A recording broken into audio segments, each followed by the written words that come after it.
Hi అండి. ఈరోజు వీడియోలో ఒక టైలరింగ్ టిప్ అయితే చెప్తాను. చాలామంది అడిగారనమాట. మొన్న ఈ బ్లౌజ్ కటింగ్ మన రెగ్యులర్ ఛానల్లో అప్లోడ్ చేశాను, టైలరింగ్ ఛానల్లో.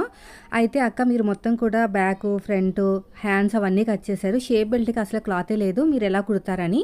చూడండి ఎలా కుట్టాను, ఇప్పుడు చెప్తాను ఎలా కుడతానో. ఫస్ట్ వచ్చేసి మనకి ఇది హ్యాండ్స్, బ్యాక్ పార్ట్, అదేవిధంగా ఫ్రంట్ పార్ట్ అవన్నీ కూడా అయిపోయినాయి. నాకు ఇంకా అక్కడక్కడ మిగిలిన క్లాత్ ఉంటాయి కదా, మనం కట్ చేయగా మిగిలిన క్లాత్, దాంతో షేప్ బెల్ట్ అనేది కుడతానమాట. అది కూడా ఎప్పుడు కుడతానంటే ఇంకా లాస్ట్లో, మొత్తం బ్లౌజ్ అంతా రెడీ అయిపోయిన తర్వాత లాస్ట్లో కుడతాను. మనం ఇంకా దేనికి వాడకూడదండి, ఉక్సు పట్టి కానీ కాజా పట్టి కానీ చెప్పి ఏది వాడకూడదు అనమాట. ఏమైనా జాయింట్లు పడితే చిన్న చిన్న పీసెస్ జాయింట్ వేసుకోవాలి. ఇప్పుడు ఫస్ట్ వచ్చేసి నాకు ఒక షేప్ బెల్ట్ అయితే అతుకులు పడుతుంది. ఆ అతుకులకు కూడా ఎక్కడి నుంచి వచ్చిందంటే ఈ పీస్ అనేది హ్యాండ్ దగ్గర, హ్యాండ్ కట్ చేయగా సైడ్కి మిగిలిన పీస్ అనమాట.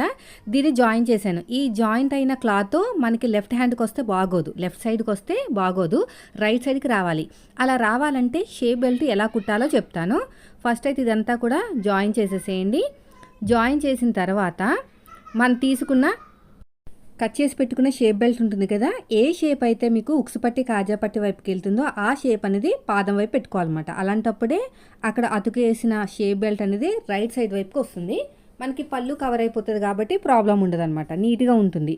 ఏ కలర్ అయినా సరే, వేరే కలర్ వేసుకున్నా కూడా మీరు దగ్గరగా ప్లెయిన్ కలర్ వేసుకున్నారనుకోండి, అదైనా సరే మీరు రైట్ సైడ్ వైపుకి పెట్టేసుకోవాలి. ఇప్పుడు ఎగస్ట్రా ఉన్న క్లాత్ నీట్గా కట్ చేసేయండి. ఇలాగా మళ్ళీ ఓపెన్ చేసేసుకుని చూడండి, ఇలా ఓపెన్ చేసేసుకుని మనకి కుట్ట అనేది లైనింగ్ వైపు పడేటట్టు ఇలా నీట్గా స్టిచ్ వేసుకోవాలి. మళ్ళీ క్లోజ్ చేసుకుని ఇంకో స్టిచ్ వేసేయండి. ఇలా నీట్గా కుట్టుకుంటూ వెళ్ళిపోవాలి. నేను ఎలాగైతే కుడుతున్నానో అలాగా. నేను ఇది వచ్చేసి ఇన్విజిబుల్ షేప్ బెల్ట్ కాకుండా ఇలా నార్మల్గా కుట్టేసిన తర్వాత నేను ఓవర్లాక్ చేస్తానండి. అందుకని చెప్పేసి ఇలా కుడుతున్నాను. ఎందుకంటే ఇది బాగా జారిపోయే క్లాత్ కదా, నా దగ్గర ఓవర్లాక్ మిషన్ ఉంది. సో ఇలా చేయటం వల్ల మనకి టైం అనేది సేవ్ అవుతుంది, ఫినిషింగ్ కూడా నీట్గా వస్తుంది అనమాట. లేకపోతే ఈ జారిపోయే క్లాత్లతోటి ఫినిషింగ్ నీట్గా రావాలంటే కొంచెం తిప్పలు పడాలి. ఇప్పుడు చూడండి, నెక్ దగ్గర కట్ చేసిన పీస్ ఇది వచ్చేసి మీకు లెఫ్ట్ సైడ్ వైపుకి రావాలి. అప్పుడే మనకి ఫినిషింగ్ నీట్గా కనిపిస్తుంది. అలా రావాలంటే ఏ షేప్ అయితే మీకు సైడ్ జాయింట్ వైపుకి వెళ్తుందో, అంటే మనకి కట్ చేసి పెట్టుకున్నాం కదా షేప్ బెల్ట్, ఏ షేప్ అయితే మీకు సైడ్ జాయింట్ వైపుకి వెళ్తుందో ఆ షేప్ అనేది పాదం వైపు పెట్టుకోవాలి. అప్పుడు మీకు ఇది లెఫ్ట్ సైడ్కి వస్తుంది, నీట్గా కూడా కనిపిస్తుంది.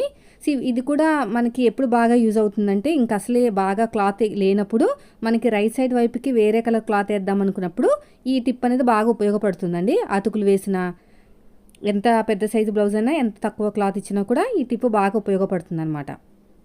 మళ్ళీ ఇలా క్లోజ్ చేసుకుని ఇంకొక స్టిచ్ వేసేసుకోండి. ఇలాగా మొత్తం కూడా ఒరిజినల్ క్లాత్కి జాయిన్ చేసేసుకోండి. ఇదంతా కూడా ఇలాగా జాయిన్ చేసేసుకోండి. ఇదంతా కూడా అంతే. ఇలా నీట్గా ఎగస్ట్రున్న క్లాత్ని కట్ చేసుకుని ఫ్రంట్ పార్ట్కి కుట్టేసుకున్నామంటే, తర్వాత ఓవర్లాక్ చేసుకున్నామంటే ఫినిషింగ్ నీట్గా ఉంటుంది. లేదంటే మనకి ఇన్విజిబుల్ షేప్ బెల్ట్ అయినా కుట్టేసుకోవచ్చు ఇలా మొత్తం కూడా. సో అయిపోయిందండి. ఇప్పుడు వచ్చేసి ఫ్రంట్ పార్ట్లో మెయిన్ డాట్స్ వేసుకుందాం. నేను ఒక చిన్న టిప్ చెప్తాను, ఇది ఆల్రెడీ తెలిసిందే.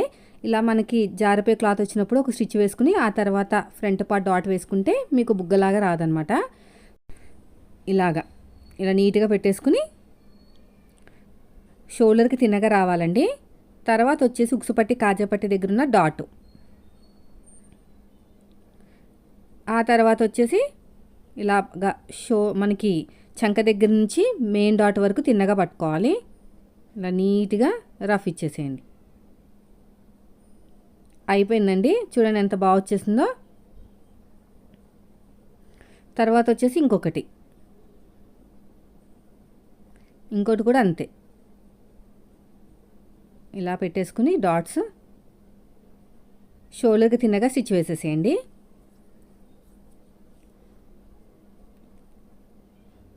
తర్వాత వచ్చేసి ఉక్సు పట్టి కాజా పట్టి దగ్గర ఉన్న డాట్,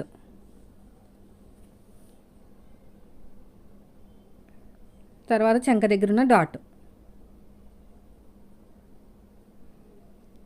ఇలాగా.